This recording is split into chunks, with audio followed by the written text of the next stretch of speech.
মিস্ত্রি তো বাড়িতে প্রবেশ করতে যাবেন, ঠিক তখনই অর্জুন বললেন, মিস্ত্রি, তুমি ওখানেই থেমে যাও। ঠিক সেই মুহূর্তে মিস্ত্রি তো ছুটে এসে অর্জুনটি বললেন, অর্জুন, তুমি আমার কথার তো শোনো। তখনই অর্জুন বললেন, তুমি অন্ধ সেজে নাটক কেন করছিলে, আর আমাকে ধোঁকা কেন দিচ্ছিলে? ধোঁকা দেওয়াটা কি তোমার স্বভাব হয়ে গিয়েছে? আর আমি তো তোমাকে একটু বিশ্বাস করতাম, সেই বিশ্বাসটাও তুমি কেড়ে নিলে। আর তুমি আমাকে কি বলতে চাও? তখনই মিস্টার অর্জুনটি কিছু বলতে যাবেন, ঠিক তখনই অর্জুন একদম রেগে গিয়ে মিষ্টিকে বললেন, একদম চুপ। তুমি সবসময় আমার পরিবারের সকলকে পেরেশানির মধ্যে রেখেছ। আর তুমি কে যে আমি তোমার কথা এখানে দাঁড়িয়ে দাঁড়িয়ে শুনব? আরে আমি তো ভেবেছিলাম তুমি আমার জীবনে থাকলে আমি আমার জীবনটা হাসি খুশিভাবে কাটাতে পারবো, কিন্তু না, তুমি তো আমার জীবনটা জ্বালিয়ে দিচ্ছ।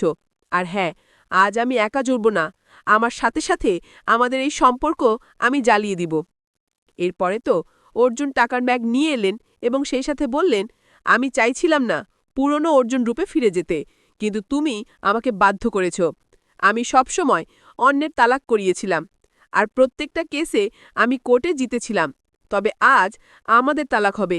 এই কথা বলে অর্জুন তো মিস্ত্রির শরীরে টাকা ছুঁড়ে মারতে থাকলেন এবং সেই সাথে বললেন, তোমার টাকা চাই, তাই তো?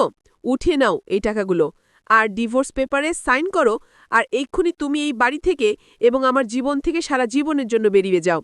এই কথা শুনে প্রিয়া তো একদম খুশি হয়ে যায়। তাহলে কি এবার অর্জুন সত্যি সত্যি মিস্ত্রিকে তালাক দিয়ে মিস্ত্রির সিঁথিতে থাকা সিঁদুর মুছে ফেলবেন? কি হতে চলেছে জানতে হলে পুরো ভিডিওটা দেখতে থাকুন। তো হ্যালো ভিউয়ার্স, কেমন আছেন সবাই? আশা করি সকলেই ভালো আছেন। তো ভিউয়ার্স, নিয়ে এলাম সিঁদুরের মূল ধারাবাহিক নাটকের ১৭৫তম পর্বের সুন্দর একটি এক্সপ্লেনেশন। সো ভিউয়ার্স, সিঁদুরের মূল্য ধারাবাহিক নাটকের ১৭৫তম পর্বে আপনারা দেখতে পারবেন অর্জুন তো মিষ্টির শরীরে টাকা ছুঁড়ে দেন এবং সেই সাথে তিনি বলেন, তোমার টাকা চাই, তাই তো? উঠিয়ে নাও ওই টাকাগুলো, আর ডিভোর্স পেপারে সাইন করে এই বাড়ি থেকে এবং আমার জীবন থেকে সারা জীবনের জন্য চলে যাও। তখনই মিষ্টি বললেন, অর্জুন, আমি জানি তুমি এসব রাগের মাথায় বলছো। অর্জুন, তুমি তো জানো তোমার মিষ্টি কেমন। আমি তোমাকে কখনোই কষ্ট দিতে চাই না, আর আমি যা কিছু করেছি সবকিছু ঠিক। সেই মুহূর্তে অর্জুন তো মিষ্টির হাত চেপে ধরলে এদিকে অর্জুনের ভাই বললেন, ভাইয়া, ভাবি কষ্ট পাচ্ছে, ভাবিকে ছেড়ে দাও। সেই সাথে অর্জুনের মা কল্পনা বললেন, অর্জুন, মিষ্টিকে ছেড়ে দাও। আর এদিকে প্রিয়া এবং অর্জুনের পিসি যশোদা একদম খুশি হয়ে যায়। আর এদিকে আমরা দেখতে পাই মিষ্টি অর্জুনকে বললেন, অর্জুন, আমার হাতে আঘাত পাচ্ছি, আমাকে তুমি ছেড়ে দাও। তখনই অর্জুন বললেন, মিশ্রি, আমি রেগে রয়েছি, এই জন্যই আমি তোমাকে আঘাত দিচ্ছি না। আমি ফাইনালি চাচ্ছি তুমি আমাকে তালাক দাও। তখনই মিশ্রি বললেন, আপনি তো আমাকে অনেক ভালোবাসেন। ঠিক তখনই অর্জুন বললেন, ভালোবাসতাম, তবে এখন ঘৃণা করি। এখন তা আমি সবার সামনেই প্রমাণ করে দিব। এরপরে তো অর্জুন মিষ্টিকে ছেড়ে দিলেন এবং সবার সামনে চেঁচিয়ে বললেন, আই হেট ইউ মিশ্রি। এই কথা শুনে প্রিয়া একদম খুশি হয়ে যায়। এরপরে তো অর্জুন মিষ্টিকে বললেন, মিষ্টি, তুমি সব টাকা উঠিয়ে নাও, ততক্ষণে আমি ডিভোর্স পেপার রেডি করছি।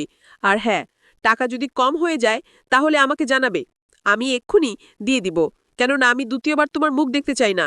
এই কথা শুনে মিষ্টি তো অনেক কষ্ট পান, আর এদিকে প্রিয়া অনেক খুশি হয়ে যায়। এবং এর পরের দৃশ্যে আমরা দেখতে পাই অর্জুন তো মিষ্টিকে নিয়ে ভাবছিলেন। ঠিক তখনই প্রিয়া অর্জুনের রুমে এসে ইচ্ছে করে মিষ্টির লাগানো ফুলের তোড়া মেঝেতে ফেলে দেয় এবং সেই সাথে অর্জুনকে বলে, সরি, আমি দেখতে পাইনি, মিষ্টির লাগানো ফুলের তোড়াটা পড়ে গেল, তুমি আমার প্রতি রেগে যাওনি তো? তখনই অর্জুন বলেন, যে মেয়েকে আমার জীবনে প্রয়োজন নেই সে মেয়ের জিনিস ভেঙে গেলে আমি কেন রেগে যাব? তখনই প্রিয়া বলল, একদম ঠিক বলেছ।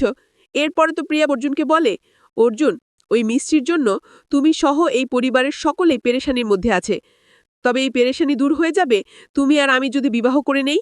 তখনই অর্জুন বললেন, বিবাহ তাকেই করা যায় যাকে আমি ভালোবাসি। অনু, আমি তো তোমাকে ভালোবাসি না। এই কথা শুনে প্রিয়া তো একদম রেগে যায়। এবং এর পরের দৃশ্যে আমরা দেখতে পাই অর্জুনের মা কল্পনা তো পুজো শেষ করে যেতে ধরলে ঠিক তখনই মিস্ত্রি এসে অর্জুনের মা কল্পনাকে বললেন, মা দেখুন না, অর্জুন আমার কাছ থেকে ডিভোর্স পেপারে সাইন চাচ্ছে। অর্জুনের মা কল্পনা তখন কোনো কথা না বললে মিষ্টি তো অর্জুনের মা কল্পনার হাত ধরলেন। ঠিক তখনই অর্জুনের মা কল্পনা তো মিষ্টির হাত ছড়িয়ে দিলেন এবং সেই সাথে বললেন, মিশ্রি, তুমি ভুল করছো, আমি তোমার মা না। এই কথা বলে অর্জুনের মা কল্পনা ওখান থেকে চলে গেলে এদিকে মিষ্টি তো একদম ভেঙে পারেন এবং সেই সাথে ঠাকুরকে বলেন, তুমিই তো আমার মা, তুমি কেন আমার সাথে কথা বলছো না? মা, তুমি আমার সিঁথিতে থাকা সিঁদুর রক্ষা করো। ঠিক তখনই প্রিয়া এসে মিষ্টিকে বলে, আমি তোমার সিঁদুর মুছে ফেলবো। এই কথা বলে প্রিয়া তো মিষ্টি সিঁথিতে থাকা সিঁদুর মুছতেই যাবে, ঠিক তখনই মিষ্টি প্রিয়ার হাত ধরে ফেলেন। এরপরেই তো প্রিয়া মিষ্টি সিঁথিতে থাকা সিঁদুর মুছার জন্য জোরজুলুম করতে থাকলে এক পর্যায়ে মিষ্টি তো প্রিয়াকে ধাক্কা দিয়ে মেঝেতে ফেলে দেন এবং সেই সাথে মিষ্টি তো প্রিয়ার গলায় তীর চেপে ধরেন। ঠিক তখনই অর্জুন সহ অর্জুনের পরিবারের সকলে ওখানে চলে আসলে এদিকে প্রিয়া ভাবে, ভগবান কি ভাগ্য, এবার মতো বেঁচে গিয়েছি। আর এদিকে মিষ্টি তো একদম ভয় পেয়ে যান। সো ভিউয়ার্স, এই ছিল সিঁদুরের মূল্য ধারাবাহিক নাটকের 175তম পর্বের সুন্দর একটি এক্সপ্লেনেশন। তো আপনাদের কাছে এই ভিডিওটি কেমন লাগলো অবশ্যই কমেন্ট করে জানাবেন এবং সেই সাথে পরবর্তী ভিডিওটি সবার আগে দেখার জন্য অবশ্যই গাইজ আমাদের এই ইউটিউব চ্যানেলটি সাবস্ক্রাইব করে আমাদের সাথেই থাকবেন। সকলে ভালো থাকবেন, সুস্থ থাকবেন।